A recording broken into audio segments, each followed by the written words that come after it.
Hello, everybody, and welcome to Talking Pro Football. I'm Michael Carlyle. First of all, I hope you all had a Merry Christmas and a Happy Holidays. It was a very interesting Week 16 in the National Football League. The playoff picture, at least in the NFC, is getting a little more clear. The AFC, not so much. We'll get into that in just a moment.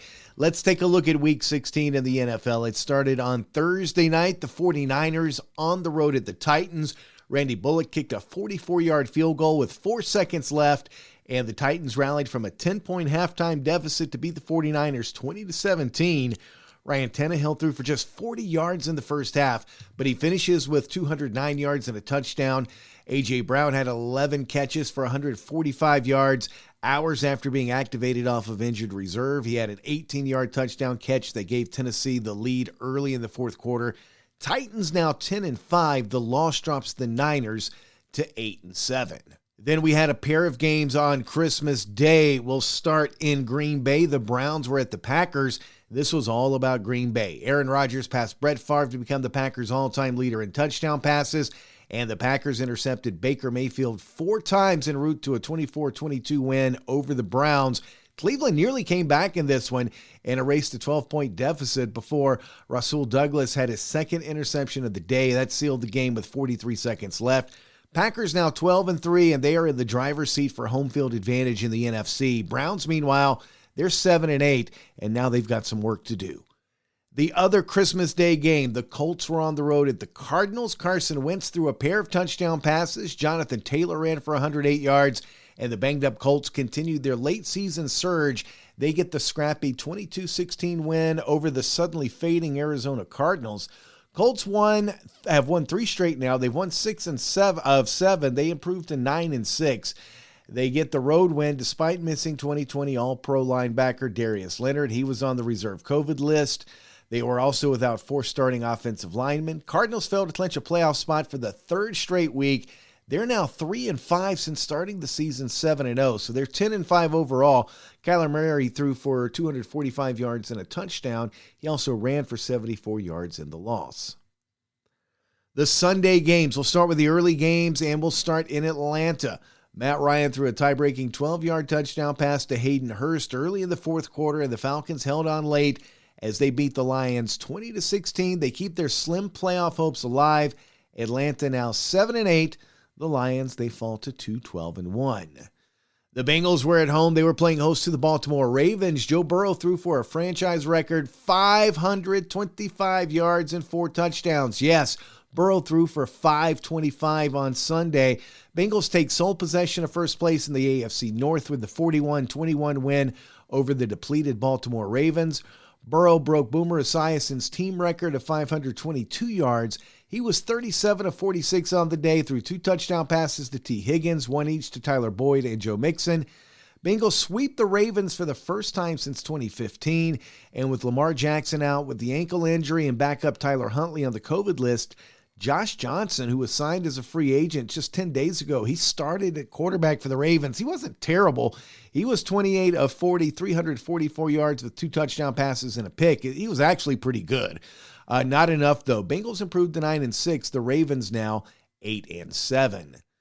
The Vikings were at home. They were playing host to the LA Rams. Brandon Powell returns a punt 61 yards for a touchdown in the third quarter, and that helps lift Los Angeles, easy for me to say, into the playoffs. The Rams pull it out 30-23 over the Vikings. The Vikings also send the Rams' NFC West rival Arizona Cardinals into the postseason. Matthew Stafford had his first 3-interception game since September 10th of 2018.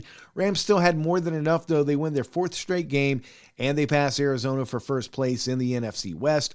Rams are now 11-4. The Vikings, they're 7-8. The New England Patriots were at home. They were playing host to the Buffalo Bills. Josh Allen throws 3 touchdown passes. Isaiah McKenzie had a career-high 11 catches. Micah Hyde had a couple of picks. The Bills hung on to beat the Patriots 33-21 on Sunday. They vault themselves back into first place in the AFC East title race. Buffalo is now 9-6, and they hold the tiebreaker over New England and Miami. They are in the driver's seat to win a 2nd straight division title. Patriots now 9-6 and likely headed for a wild card. In a game nobody cared about, not even their fans, the Jets were at home playing host to the Jacksonville Jaguars. All right, it's Christmas. Somebody cared somewhere. I'm sorry.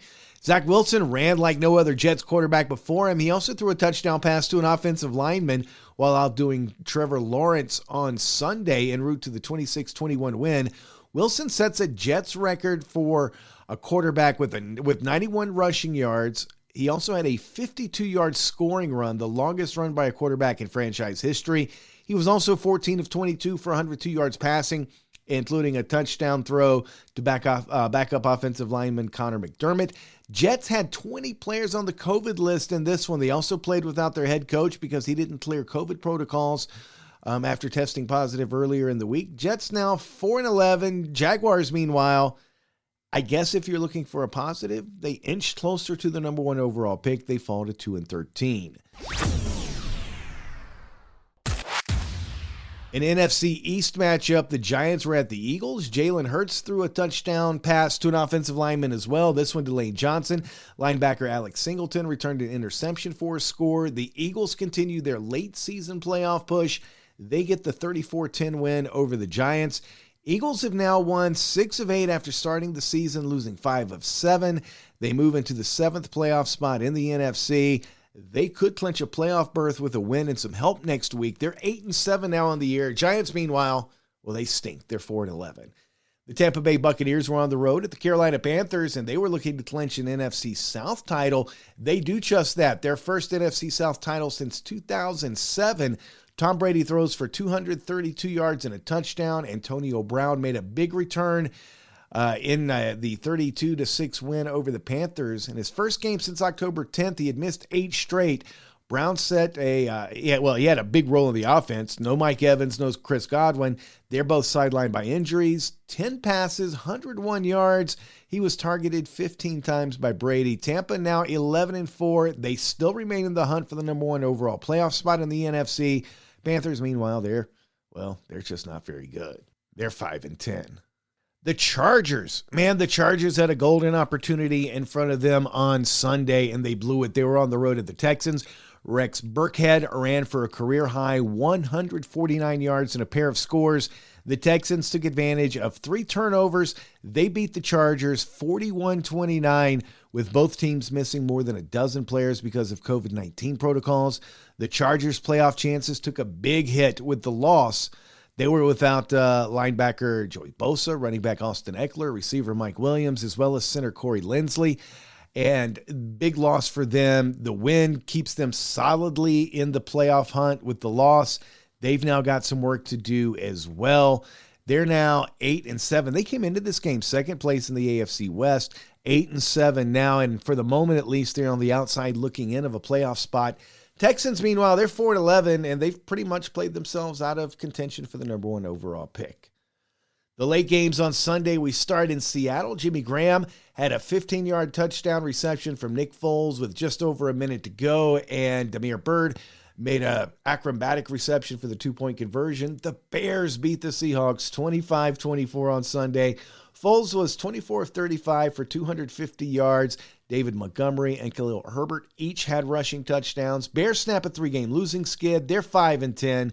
Seattle is also 5-10.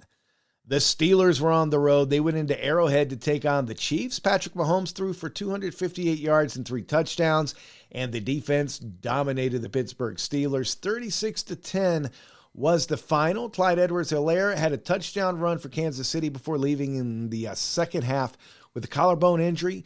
Chiefs now 11-4. They remain a game ahead of Tennessee for the first overall spot in the AFC playoff picture. It's their 8th straight win. Meanwhile, the Steelers continue to fall apart down the stretch. They become the first team in NFL history to trail by at least 23 points at halftime in 3 straight road games. They failed to score a touchdown in the first half of 5 straight games now. They fall to 7-1.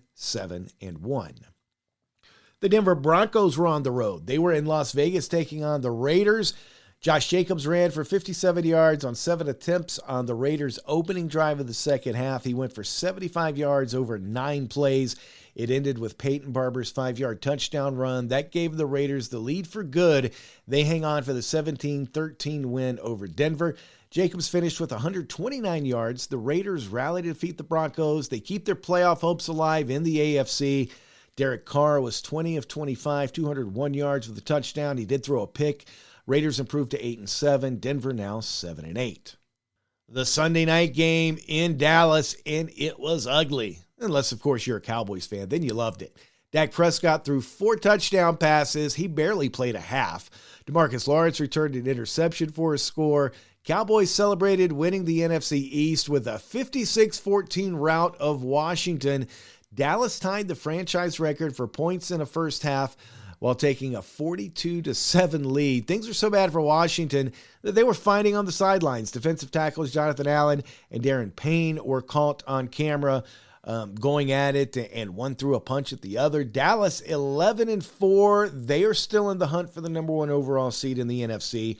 Washington, meanwhile, their playoff hopes mathematically still alive, but realistically, they're probably done. They're 6-9. We'll wrap up Week 16 in the National Football League Monday night in New Orleans as the Saints play host to the Dolphins. Saints are on a 2-game win streak, and they are still in the NFC playoff picture, but due to COVID and injuries, they're starting rookie quarterback Ian Book on Monday night. Dolphins, meanwhile, have won 6 straight. They've done it with defense and efficient quarterback play from Tua Tagovailoa. Miami is 3-point favorites on the road in this one, and I like them to get that 7th straight win and keep their playoff hopes alive. I will take the Dolphins in this one. Let's take a look at the standings with just one game remaining in Week 16 in the National Football League. We'll start in the AFC East. Buffalo and New England both 9-6 by virtue of the tiebreaker. The Bills right now first place. They would win the division if the playoffs started today. New England would be a wild card. You've got Miami hanging around at 7-7 going into the Monday night game against the Saints. And the Jets, they've been eliminated from the playoffs. They are 4-11. The AFC North remains tight. The Bengals, they're in first place now at 9-6. Then you've got the Ravens at 8-7. The Steelers at 7-1, and the Browns not out of it, but they're 7-8. In the AFC South, Tennessee, by virtue of their win, is now 10-5. The Colts hot on their heels at 9-6. Houston is 4-11. The Jaguars, they're 2-13. And in the AFC West, the Chiefs 11-4. The Chargers and the Raiders both 8-7, and the Broncos 7-8. Your playoff picture in the AFC, and the AFC is interesting in that only one team, the Kansas City Chiefs, have clinched a playoff spot. They've also clinched the division, by the way, but nobody else guaranteed anything. If the playoffs started today, though, your seeding would look like this: Kansas City, then Tennessee, Cincinnati, and Buffalo. They would be 1-4 in that order. Your 3 wild cards would be the Colts at 9-6, New England at 9-6, and then the Ravens at 8-7 would have the final wild card spot. But you got a lot of teams right behind Baltimore and not a lot separating them. The Chargers 8-7, the Raiders 8-7, the Steelers 7-1, Miami 7-7 going into Monday night. Cleveland is 7-8, and the Broncos are still alive at 7-8. So the playoff picture in the AFC is really interesting. The NFC, the divisions stack up like this. In the NFC, Dallas now 11-4. They have clinched that division. The Eagles 8-7, Washington 6-9, Giants 4-11. In the North, the Packers at 12-3 have clinched. Minnesota 7-8, the Bears 5-10, Detroit 2-12-1. In the South, Tampa Bay has clinched that division. They're 11-4. Saints are 7-7 headed into Monday. Atlanta 7-8, Carolina 5-10. And in the West, Rams and Cardinals have both clinched playoff spots. That division is up for grabs. Rams are 11-4, Arizona 10-5. They're followed by San Francisco at 8-7 and Seattle at 5-10. And the playoff picture in the NFC, again, a lot more clearer, but still room for maneuvering than, say, the AFC. 3 of your 4 divisions are clinched. Green Bay is 12-3, Dallas 11-4. Then you've got the Rams and Tampa Bay, both 11-4. The Rams would have the tiebreaker. So your top 4 seeds right now would be the Packers, Cowboys, Rams, and Buccaneers. Your 3 wildcard teams at the moment: the Cardinals at 10-5, the 49ers at 8-7, and the Eagles at 8-7.